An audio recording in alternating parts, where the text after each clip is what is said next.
Assalamualaikum warahmatullahi wabarakatuh, sahabat peternak. Kali ini kita akan membahas tentang pakan atau tanaman yang memiliki protein yang tinggi. Biasanya protein yang tinggi biayanya mahal, seperti konsentrat. Harganya cukup mahal karena proteinnya biasanya tinggi. Nah, ada beberapa tanaman yang memiliki protein tinggi. Protein merupakan salah satu poin utama dalam perhitungan formulasi pakan ternak. Protein sangat berpengaruh dalam pertumbuhan ternak, terutama dalam pembentukan otot pada tubuh ternak. Pakan konsentrat dengan nilai protein yang tinggi akan lebih mahal harganya. Sumber protein yang mudah didapatkan dengan harga yang tidak terlalu mahal adalah dengan leguminosa. Leguminosa atau polong-polongan memiliki jumlah protein kasar yang tinggi, sehingga apabila dalam pemberian pakan ternak dicampur dengan leguminosa dapat meningkatkan persentase protein.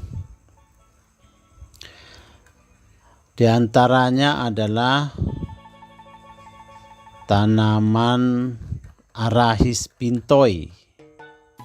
Arachis pintoi, tanaman yang mirip dengan tanaman kacang tanah.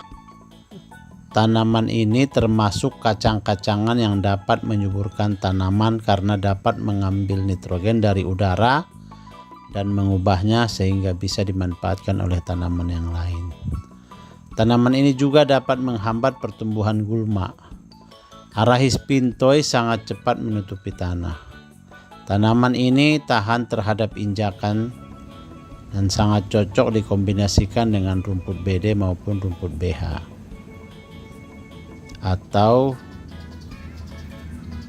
kalau pada lahan penggembalaan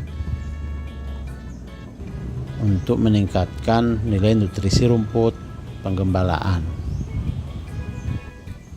Perkembangbiakannya bisa dengan stek maupun dengan biji. Protein kasar Arachis pintoi sekitar 12-14% menurut Rahmansah dan kawan-kawan tahun 2012.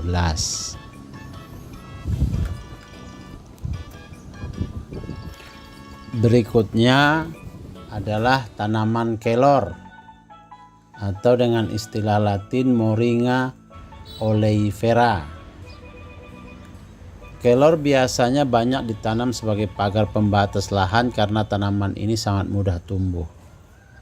Perkembangbiakannya bisa dengan stek maupun dengan biji. Kelor merupakan tanaman berbentuk pohon, batang utamanya berbentuk lurus, bisa mencapai 12 meter. Cabang akan muncul apabila dilakukan pemotongan pada batang. Daun kelor ukurannya kecil-kecil dan berbentuk bulat lonjong. Memiliki bunga yang berwarna putih, sedangkan buahnya berbentuk polong dan terisi beberapa biji yang berjajar. Daun kelor memiliki protein kasar antara 16-29% menurut Panjaitan tahun 2010.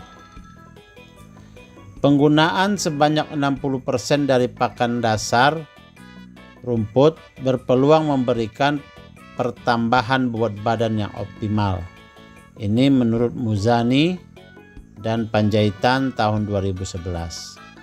Palatabilitas daun kelor dalam bentuk segar tidak terlalu baik. Perlu perlakuan agar dapat meningkatkan palatabilitas. Misalnya dengan menurunkan kadar air dan dibuat tepung, kemudian dijadikan sebagai bahan baku pembuat konsentrat. Kemudian Centrosema pubescens. Centrosema pubescens merupakan tanaman leguminosa yang tumbuh merambat. Biasanya tanaman ini dijadikan tanaman penghambat gulma pada perkebunan karet dan kelapa sawit.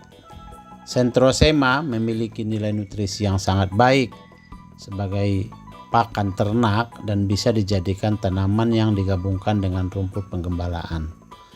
Sentrosema dapat memperbaiki struktur tanah. Kandungan protein kasar dari sentrosema adalah 21,63% menurut Purwati tahun 2013. Pemberian sentrosema sebanyak maksimal 30% dari jumlah pakan yang diberikan.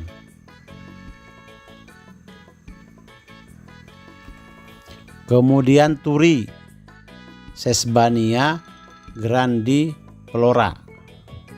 Turi merupakan tanaman yang berbentuk pohon, tinggi bisa mencapai 10 meter. Tangkai daun berbentuk seperti jari, serta daunnya kecil dan berbaris dengan rapi.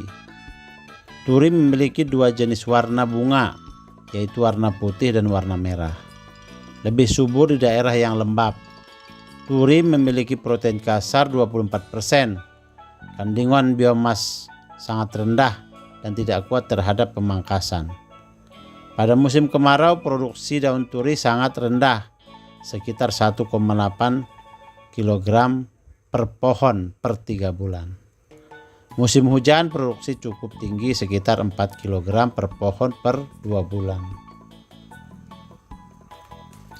Berikutnya adalah ki hujan atau cebreng atau gamal, atau bahasa latinnya Gliricidia sepium. Gamal merupakan tanaman yang sangat mudah dijumpai di pedesaan, sering dimanfaatkan sebagai pagar pembatas kebun.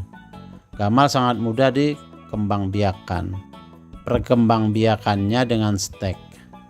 Kandungan protein kasar 22,50%. Nah, pemberian daun gamal ini tidak boleh langsung, harus dilayukan terlebih dahulu untuk menghindari anti nutrisi. Misalnya dipanen pada sore hari, diberikan pada besok paginya, atau dipanen pada pagi hari baru boleh diberikan setelah sore harinya.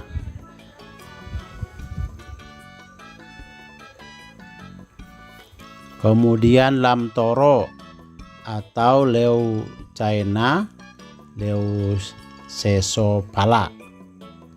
Lamtoro banyak tumbuh di wilayah Indonesia. Biasanya masyarakat Indonesia sering memanfaatkan bijinya untuk dimakan, baik langsung maupun dimasak. Sementara daunnya belum banyak dimanfaatkan. Lamtoro tanaman yang berbentuk pohon, batangnya berwarna coklat, memiliki daun majemuk, daunnya kecil berjejer pada tangkai daun, memiliki buah berbentuk polong yang tersusun dari beberapa biji. Tanaman ini bisa hidup mulai dari dataran rendah sampai dengan dataran tinggi. Perkembangbiakannya dengan biji. Daun lamtoro memiliki kandungan nutrisi yang sangat baik, memiliki protein kasar 25%. Daun lamtoro sangat baik diberikan sebagai campuran pakan ternak, baik ruminansia maupun ternak unggas. Namun pemberian terlebih dahulu sebaiknya dilayukan kalau untuk ruminansia. Jadi kalau dipanennya sore, diberikan besok paginya.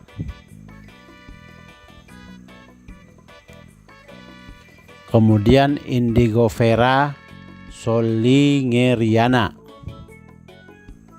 Indigofera adalah legum yang dapat digunakan sebagai pakan ternak. Tanaman ini memiliki kandungan protein kasar yang tinggi, setara dengan alfalfa, dan memiliki mineral yang tinggi sehingga sangat cocok diberikan pada ternak perah. Indigofera mengandung protein kasar 27,9%, serat kasar 15,25%, kalsium 0,22%, dan fosfor 0,18%. Ini menurut artikel dari INTP Papet IPB.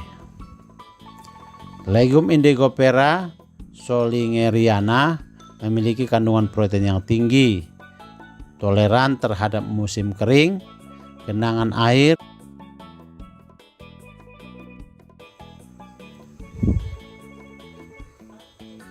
memiliki tingkat kecernaan 77%,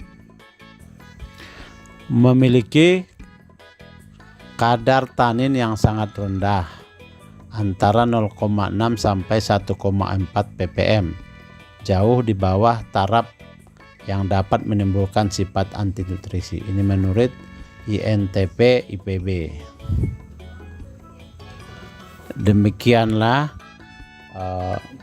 penjelasan tentang tanaman yang memiliki protein tinggi yang bisa dimanfaatkan oleh peternak sebagai sumber protein, sehingga bisa mengurangi pembelian konsentrat. Terima kasih, semoga bermanfaat. Assalamualaikum warahmatullahi wabarakatuh.